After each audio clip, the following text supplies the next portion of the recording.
Happy March! Coming in like a lion. You'll be able to hear it on the video today. Isn't it marvelous? The wind, the blue sky, the sunshine, and it's Women's History Month. I can get into that.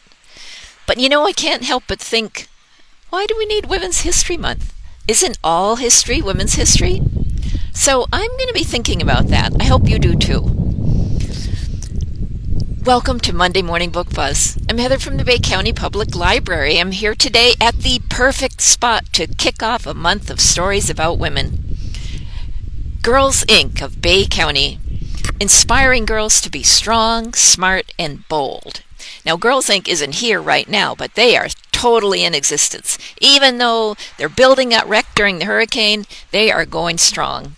Nikki Kelly and her team of experts lead programs framed in community, based on safety and strength, and run with brain power. The '1 support structure for girls in our community. Check it out. Girls Inc. of Bay County.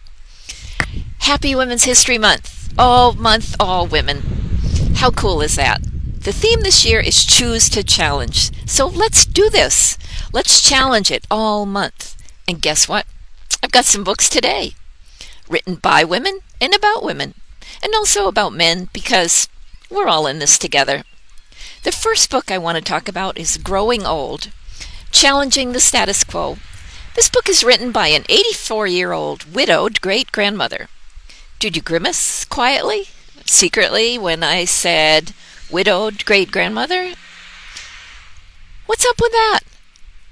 We're not done when we're widowed, and we're certainly not done if we get to 84. We're champions! Elizabeth Marshall Thompson wrote this fantastic little book with the real story. Notes on aging, with something like grace. This is packed with what you want to know. How to live now. How to get hearing aids. How to cope with isolation. How to navigate the senior living arrangement system. And what happens when you die. Elizabeth Thomas has got a plan, and she can help you make one too. This is well written, fun, and charming. So real you'll walk away with a new friend.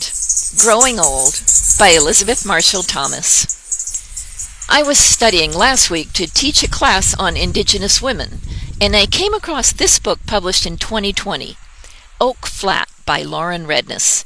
This is a contemporary Native American book, complete with lovely watercolor sketches, distinctive text, and the graceful but raw experience of a real-life young woman. Oak Flat is actually nonfiction, but it reads like a novel, colorful imagery. The narrative is woven with stories. Coming of age for a young Apache woman means a ceremonial dance that lasts over 24 hours. Carefully choreographed and rehearsed for months. It is all here in this book, step by step. The background story is of a mining town in the American Southwest, and how these towns, all of them, the mining towns, rising into greatness and crumbling into despair, all on the worth of precious minerals and the backs of a captive labor force. Imagine the Apache world, a world where women are respected for their power, where women have the final say, where women are the keepers of the light. Imagine a people who hold the earth in deepest regard, more sacred than money. The illustrations are simple and luminous. Oak Flat is as much an experience as it is a book. Oak Flat by Redness. And here is the final book I want to talk about. It's a book-movie combination with women power front and center. Nomad Land, Surviving America in the 21st Century by Jessica Bruder was published in 2017. The author is an award-winning journalist who jumped right into the wave of the displaced American adult and documented a whole new lifestyle. Unemployment, underemployment, ageism, inadequate retirement benefits, and the escalating cost of living has put thousands of older Americans on the road. Amazon, this itinerant workforce, is a part of the business plan of one of the world's largest corporations. Visit any national park or campground across the country and you'll meet someone who dropped off the grid to make ends meet. Jessica Bruder followed Linda across the Southwest in her dilapidated dilapidated van as she navigated her new landscape of campfires, road trips, swap meets, and pickup work. The book is challenging, part adventure with courage, an indomitable spirit, and part tragedy with endless struggles, poverty, loneliness, and a plethora of other health hazards. Now streaming on Hulu, Nomad Land is also a movie featuring Frances McDormand, an amazing woman and actor, and director Chloe Zhao.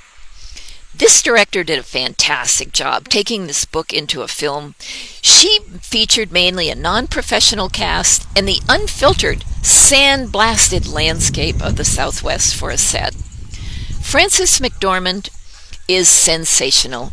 I still don't know if she's acting or simply became a person who lives in a rusted-out van and struggles to find hope.